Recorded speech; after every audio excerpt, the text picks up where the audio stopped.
Carnatic Krithi Sagaram Bhakti Adharam Sanmarga Tattva Amritam Sangeetha Saahithya Saaram.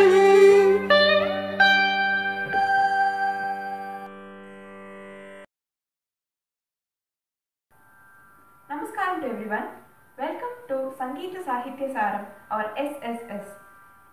So now those of you who are watching this series for the first time, Sangeetha Saahithya Saaram is a musical series aiming to explore the meanings of Carnatic Krithis in Sanskrit, Tamil and Telugu languages.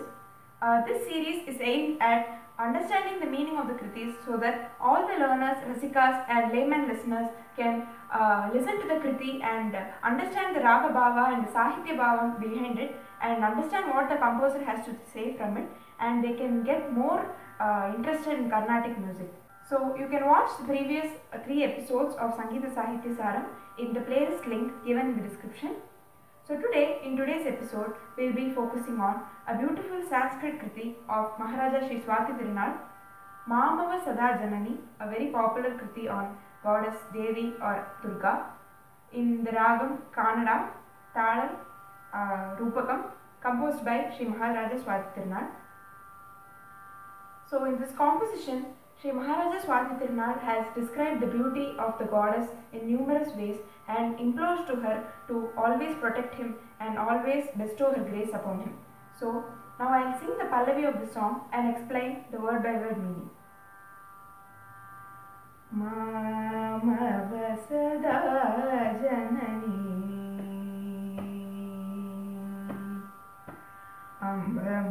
Mamava Sadha Janani Mahishasura Sudani Mamava Sadha Janani Mahishasura Sudani Mamava Sadha Janani Mahishasura Sudani Mamava Sadha Janani.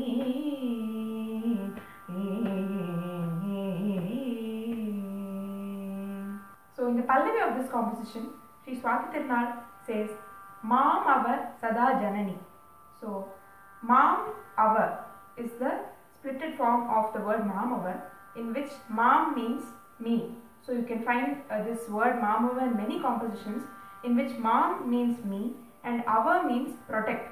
So in the first word he says, protect me, O goddess, he says, protect me, Sada.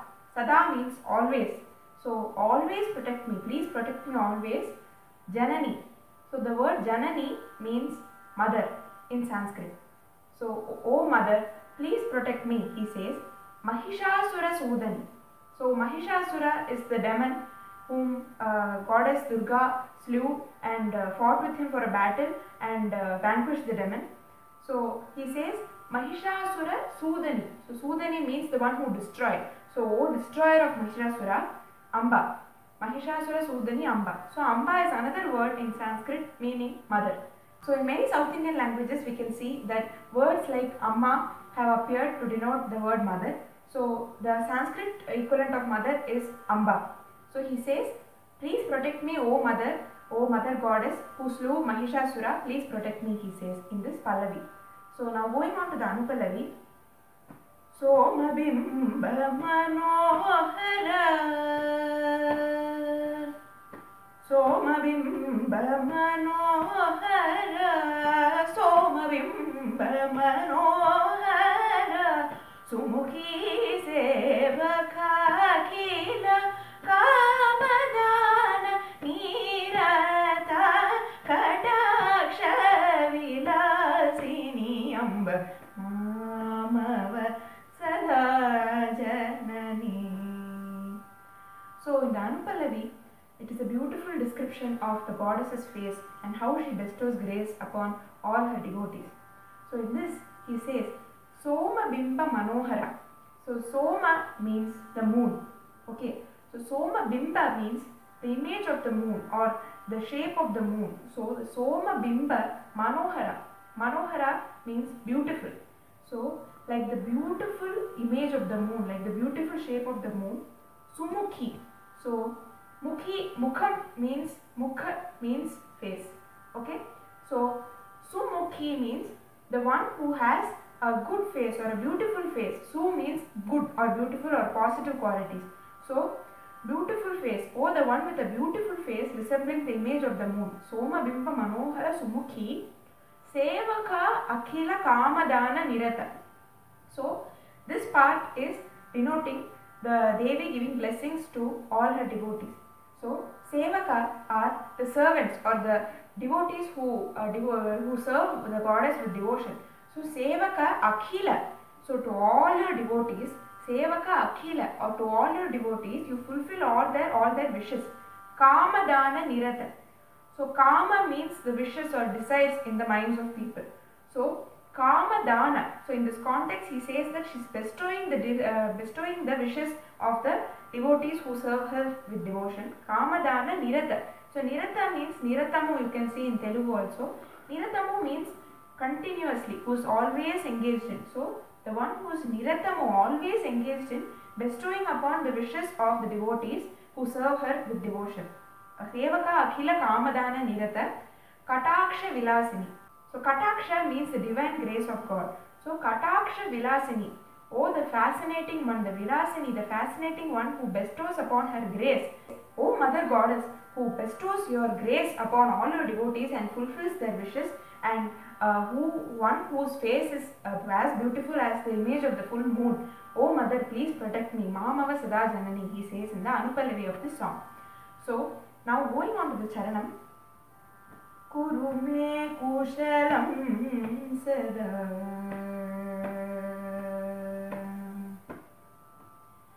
Kurume Kushalam Sada Kamalana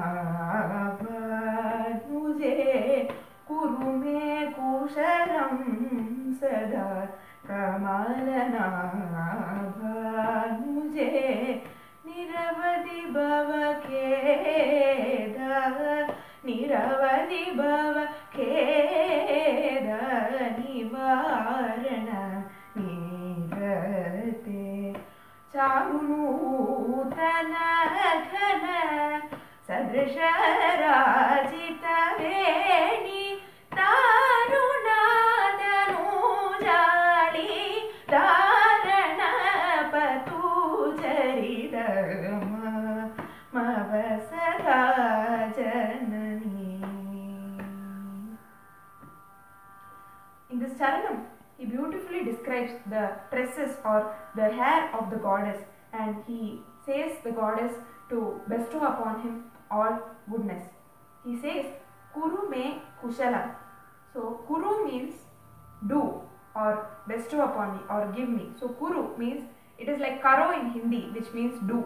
So here Kuru also means a similar word of Karo. So he says, Kuru me, please do me kushalam. Kushalam means prosperity or goodness. So please do me good, please bestow upon me good things, he says to the goddess.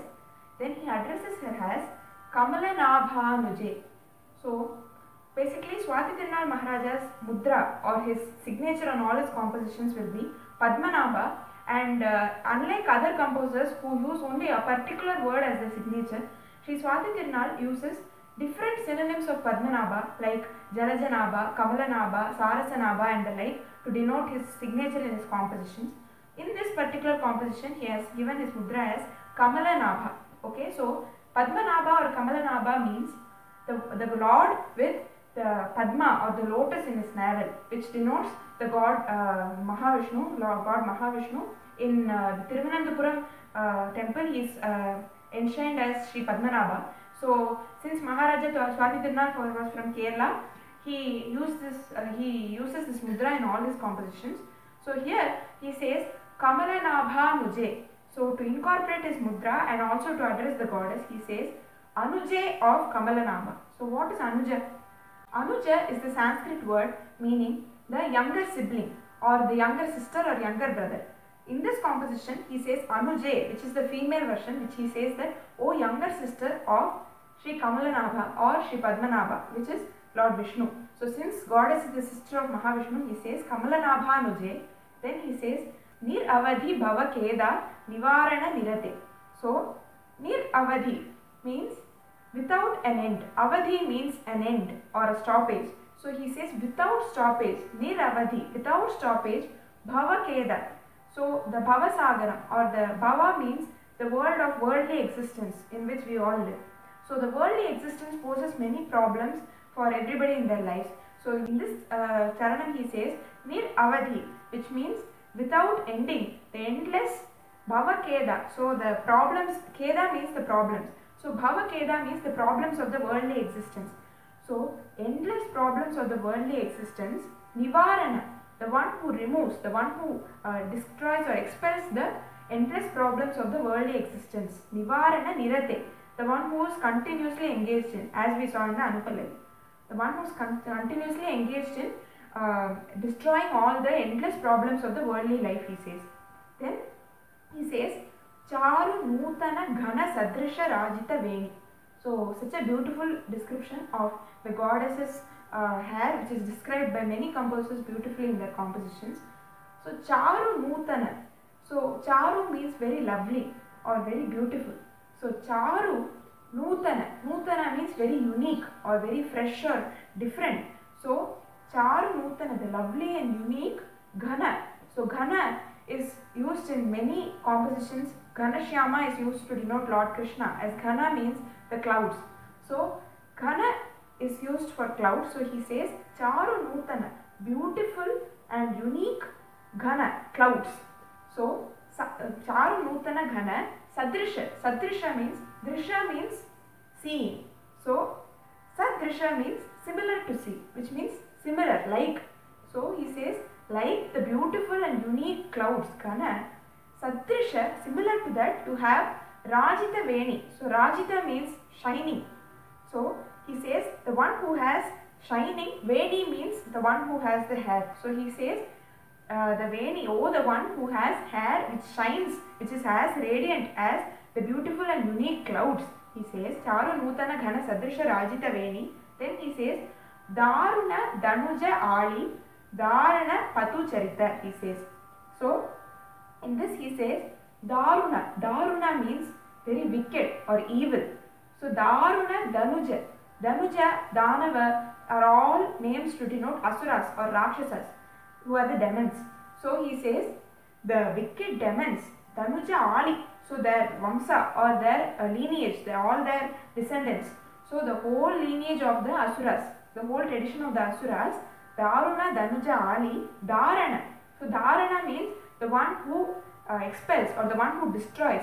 So the one who eliminates the entire race of the, so the Vamsa means race. So the entire Ali, the entire race of all the wicked demons, he says, since goddess has eliminated so many demons, he says, oh, the one who eliminates the whole race of all the wicked asuras, wicked demons. Patu Charita. So Patu means the one who is an expert at. So one who's expert, who's Charita, Patu Charita, the one who has an history of expertise, the one whose story is lined with expertise of destroying the race of the demons. He says Patu Charita. Charita means the story or the history of a person. So the one who has a history and story of destroying, being an expert in destroying the race of all the wicked demons. Oh mother, kindly please protect me always. Mamava Sadha Janani, he says in this beautiful composition. So I hope you could have understood the meaning of this composition. Now I go on to the literary devices and musical devices used by Sri Saahithya Saaram in this beautiful composition. First I would like to tell about Ethugai. So Ethugai is the Tamil word for this literary device. It is used by composers across languages. So I am not aware of what are the literary devices, the corresponding names of these devices in Sanskrit and Telugu. If you know, you can please comment in the comments. Now I would like to talk about Ethugai. So Ethugai is a Tamil literary device, or its general literary device used in which the second letter of a line resembles or is the same as the second letter of another line. This is mostly used by composers for the Pallavi line and the Anupallavi line. The second letter of both the lines will be the same. So here we can find Maamava. So Maamava. So second letter is Ma. Next you can find Soma. So Maamava, Somabimba. So both of them have the second letter as Maamava and Somabimba have the second letter as Ma, which is the literary device called Ethugai. So this is the literary device used in this composition. And next, the musical device which can be used in this composition is Swaraksharam. So Swaraksharam, the name itself gives this meaning. Swaram means note, Aksharam means letter, alphabetical letter or syllable. Swaraksharam is a point in a composition, is a device used in a composition where in a particular point the swaram or the underlying note, musical note of that particular phrase and the lyrics put in that particular phrase both are the same, both correspond with each other and coincide with each other. In this song we can find